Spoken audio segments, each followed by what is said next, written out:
Welcome to This Explainer. Today, we're jumping right into a frankly terrifying recurring theme in history: how predators weaponize societal trust. We all navigate our daily lives relying on social cues, right? We trust the uniform, the friendly smile, the prestigious job title. But what happens when the very traits designed to make us feel safe are deliberately engineered to deceive us? Seriously, what happens when our worst predators are the exact people we are told to trust the most? By all appearances, the figures we're going to examine today from our source material were highly successful, upstanding citizens. But as you'll see, their stories brilliantly illustrate how the illusion of trust can completely mask unspeakable crimes. We're going to break down 6 distinct profiles that prove just how easily monsters can operate under the guise of everyday respectability. Let's get into it. Section 1. The Decorated Commander, Colonel Russell Williams. Williams was the immaculate, highly respected commanding officer of Canadian Forces Base Trenton. Now, that's the largest, most strategically vital air installation in the country. He was the absolute definition of military excellence. He even piloted the VIP aircraft for Queen Elizabeth II during her 2005 royal visit. But here's the wild pivot. Within weeks of this prestigious appointment, this master of operational security was breaking into rural homes, stealing lingerie, and photographing himself. That methodical, undetected escalation ultimately led to him sexually assaulting and murdering his own subordinates, including Corporal Marie-France Comeau and 27-year-old Jessica Loy. And yet, despite his high rank and incredibly careful methods, consider what actually brought him down: busted by tire tracks in the snow. He wasn't caught by complex forensics, but by simple vehicle impressions left in the snow near a victim's neighborhood. Those tracks perfectly matched his truck. This led to an extraordinary 5-hour interrogation by a seasoned detective where the decorated commander entirely crumbled, eventually confessing to murder. His uniform was burned, his medals shredded, leaving the military to wonder how on earth a predator had risen completely unchallenged to their highest ranks. Moving on to Section 2, the Trusted Civic Leader, John Edward Robinson. Robinson was a guy who spent decades constructing an image of total legitimacy. He was active in civic life, married with children, and, this is crazy, he actually orchestrated his own Man of the Year award luncheon by using forged letters from the mayor's office.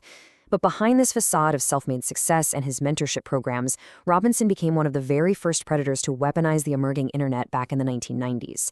He frequented BDSM chat rooms, posing as a wealthy, sophisticated partner to lure trusting women from all over the country to Kansas, using the false promise of relationships or employment.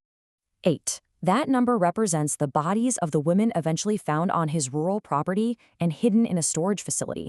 Some were even concealed in sealed barrels for years. This number proves a really terrifying concept. Robinson seamlessly transferred his real-world ability to manipulate trust directly onto the web. He mastered the art of being trusted digitally just as well as he had in person. Up next, Section 3, the Golden Athlete, Randall Brent Woodfield. Picture this: a tall, handsome, highly athletic guy. Woodfield was actually selected by the Green Bay Packers in the 1974 NFL Draft.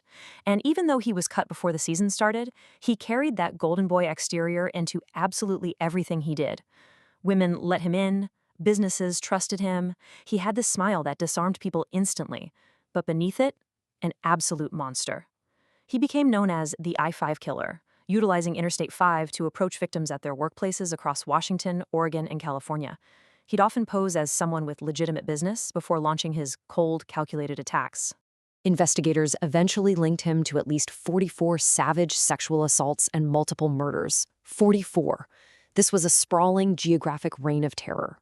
He used the mobility of the highway and the inherent trust we place in an attractive, polite stranger. He was finally stopped in 1981, his fate sealed by a convergence of bite mark evidence, physical forensics, and brave witness identifications. The public was completely devastated. It wasn't just the sheer violence that shocked people. It was the fact that the perpetrator had perfectly utilized the mask of a trusted, all-American athlete to just walk right into their lives and businesses. It really forces us to ask ourselves, how heavily do we weigh physical attractiveness and charm when deciding who is safe? Section 4. The Entrepreneurial Doctor, H.H. Holmes. Let's travel back to 1893 Chicago. Millions were visiting the breathtaking World's Columbian Exposition. Just a few miles from the fairgrounds, tourists met Dr. H. Holmes, an elegantly presented, medically educated entrepreneur offering reasonable rooms to young women in a booming neighborhood. But his World's Fair Hotel was a calculated nightmare. Listen to these details. A maze of airtight, soundproofed rooms, gas jets controlled from his private office, trapdoors, and a basement outfitted with a kiln and acid vats. It was constructed in total secrecy by constantly rotating construction crews so that no single worker would ever realize they had helped build a literal killing machine. Holmes targeted young women new to the city. He seduced them, had them sign over their insurance policies or transfer their assets, and then they just vanished. He even maximized his gruesome profits by selling his victims' skeletons to medical schools. No way, right? He remained completely undetected while the fair was ongoing because, tragically, no one knew where to look for these missing women. Fascinatingly, his downfall wasn't initially for his horrific mass murders. Nope, he got caught for a sloppy insurance fraud scheme involving faking his associate's death and then actually murdering him to cover his tracks.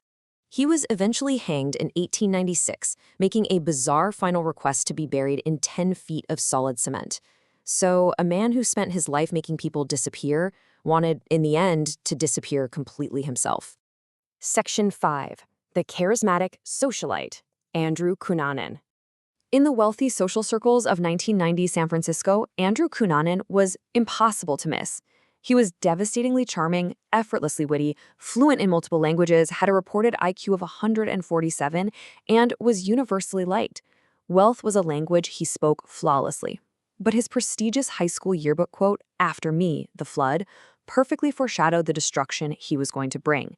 It bridged his incredibly high intelligence with a dark and inevitable chaos. You see, he cultivated a lavish lifestyle funded entirely by wealthy older men, trading on his charm and company to become an admired fixture in high society. Despite being this well-known, welcome fixture in elite circles, something inside him snapped in April 1997. He embarked on a brutal 3-month killing spree. It started with friends in the Midwest and escalated to the horrific, prolonged torture of a prominent Chicago real estate developer. The mask of the witty dinner guest completely disintegrated into violence. He culminated this cross-country spree by murdering the world-famous fashion designer Gianni Versace in broad daylight on his Miami beachfront steps. 8 days later, completely surrounded by authorities, Cunanan died by suicide on a stranger's houseboat. He left behind no note, absolutely no definitive motive, and an empty legacy. The flood he promised in high school came only for those unlucky enough to let him into their lives.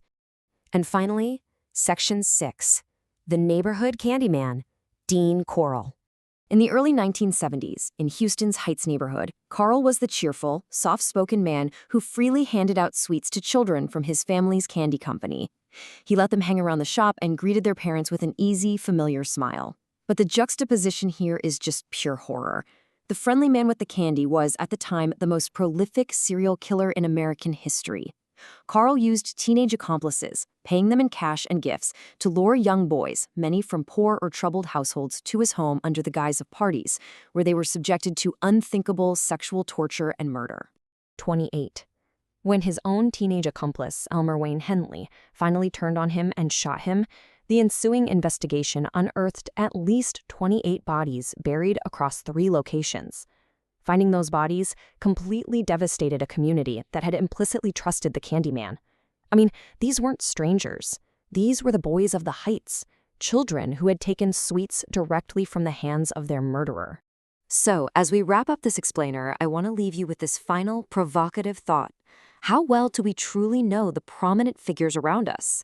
We rely so heavily on the social contracts of our communities, the uniforms, the civic awards, the familiar smiles. But what you should really take away from this is that the most dangerous predators don't always lurk in the shadows.